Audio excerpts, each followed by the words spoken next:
Hello again. In this episode we're going to look at the where-object command of Powershell.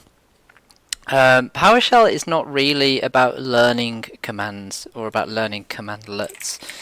For example, if you go into Powershell itself and run a get-command, you will find a list of quite a few commandlets actually installed on this computer. This is just a bog standard Windows 10 installation. Well, it's actually Windows 10 Enterprise installation. But I've also got included on here the remote server administration tools. So straight out the box, if you look at measure-object,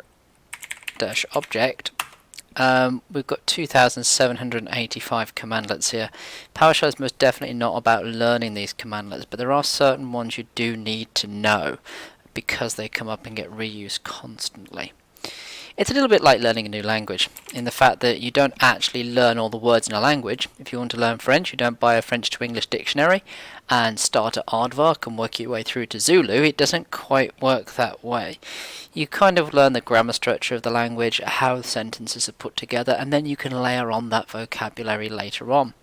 It's the same sort of stuff here with PowerShell, but there are still going to be some certain things you need to know, like for example get member and the select-object commands. Well, where-object is another one of those really important commandlets.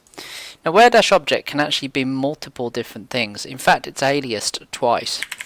Where-object can actually also be where, or can actually also be question mark. All three of those do exactly the same thing. They're linked to this where-object commandlet here. So what is the where-object command supposed to do? Well, if we do something like get-service again, and we'll pipe it to where status-eq running. Okay, so this EQ is a comparison operator here, and this is actually meaning equals. So where status as a property is equal to running, and we can see all of the services that have a status that are equal to running. We're just basically taking one of these properties and actually using that as part of our where commandlet.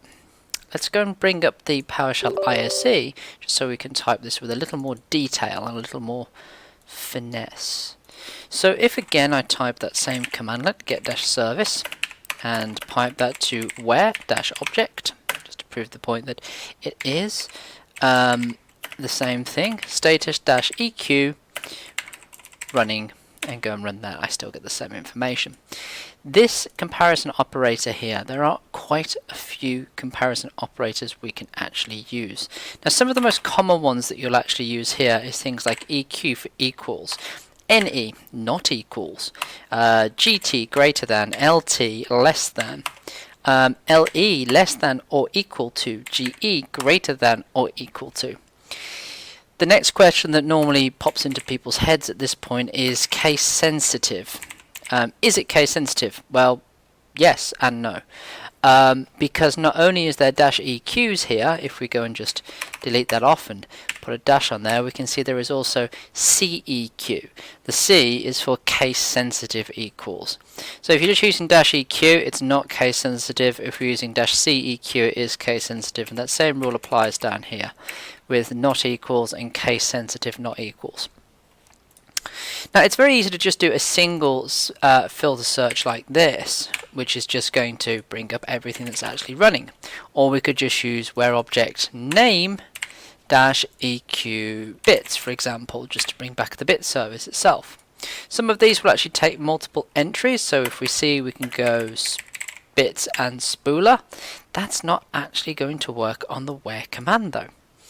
This EQ is actually now trying to take two individual bits of data here, bits and spooler. Doesn't work.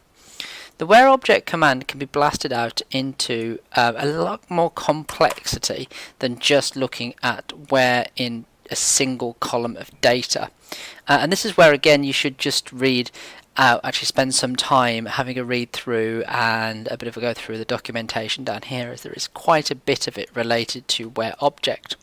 But just an expansion of what we're actually doing here, the where-object commandlet as a full commandlet without doing any of this abbreviation will look a little bit like this filter script, and you'll actually put a code block in here which is going to say something like $PS item dot status dash EQ, and then put these in double quotes, running, and close that off. So by running that code again, we still get, let's switch this around a little bit, we still get exactly the same results coming back. But if we're using a filter script block, rather than just using the quick and dirty abbreviated way of actually using the where status, we can actually start to add more information to this. Most importantly, we can actually use dash and on here as well. Notice there is quite a few of these ands, boolean ands, nots, XORs, and so on and so forth. There's quite a few bits of information we can actually add on here. Don't worry too much about all of this at the moment. The most common one down here is and we can keep adding on more of these ands. We can also add on ors within this logic as well. So we could use where ps_item.status equals running and $ps_item.name equals in fact, let's just do like star b star. So that's going to be anything that actually, whoops, we'll do B star. That's going to be anything that actually starts with B and is actually running. So in this case, we've got BFE and we've got broker infrastructure service, the base filtering engine and the background tasks infrastructure service actually running. That's all well and good. But the point being is, by using a filter script block, what we've actually managed to do is use not just one element here in our where, but we've actually used two elements in our where by using an and in here as well, if we really want to. So where object can be expanded out to as much filtering complexity as you actually want it to be by using ands and ors and other bits of logic within here. So that concludes looking very briefly at the where object command to actually filter data or filter a selection of data being passed to it from PowerShell.